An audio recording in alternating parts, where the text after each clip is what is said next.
పరిశుద్ధ గ్రంథంలో అనేక మంది గురించి వ్రాయబడింది. వారిని గురించి, వారి పరిస్థితుల గురించి, వారి స్థితిగతుల గురించి మనము చదువుతున్నప్పుడు ఎంతో ఆశ్చర్యాన్ని కలిగిస్తుంది. ఈ మార్కు సువార్త రాసిన భక్తుడు విశ్వాసంలోని గొప్పతనం గురించి రాసుకొచ్చాడు. మత్తయి సువార్త 25వ వచనంలో ఒక స్థితి కనిపిస్తుంది. పాపం భయంకరమైన రోగి.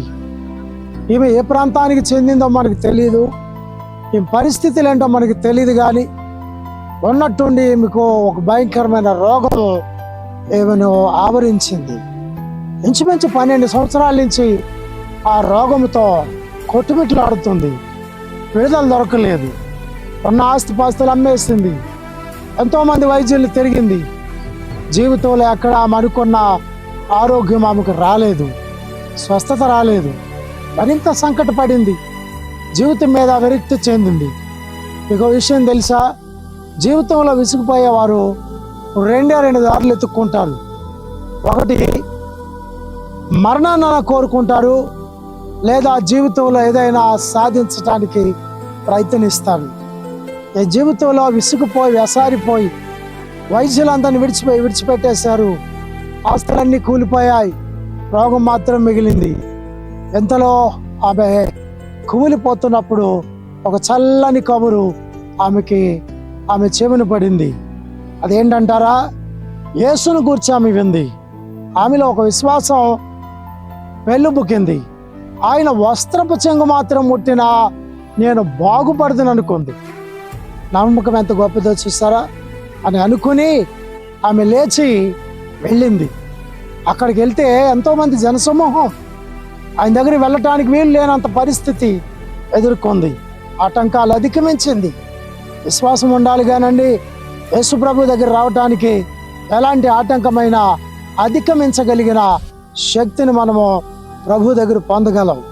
ఆమె విశ్వాసం ప్రభు దగ్గరకు వచ్చేటట్టు చేసింది. వెనుక తట్టు వచ్చి ఆయన వస్త్రపు చెంగు మాత్రం ముట్టింది. ముట్టినా బాగుపడుతును అనుకుని వచ్చి ముట్టింది. ఆమె నమ్మిక ఆమెకు ఆరోగ్యాన్ని కలిగించింది. వెంటనే ఆమె రక్తధార కట్టెను. ఆమె శరీరంలోని బాధ నివారణ అయిపోయింది. యేసయ్యలో నుండి ప్రభావం వచ్చి ఆమెను తాకినప్పుడు ఆమె స్వస్థ చిత్రాలయ్యింది. ప్రభు ఆమెను పలకరించి ఆమెతో మాట్లాడి, కుమారి, నీ విశ్వాసము నేను స్వస్థపరచను, సమాధానం గలదానమై వెళ్ళుము అనేసి ప్రభు చెప్పాడు. వాక్యం వింటున్న సోదరులారా, మీ నమ్మకం మీకు విజయాలు ఇస్తుంది. మీ నమ్మకం యేసుక్రీస్తు మీద మీరు కలిగి ఉన్న నమ్మకం మీకు స్వస్థతనిస్తుంది.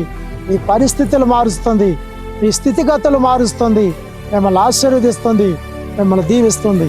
ఏమంటారు?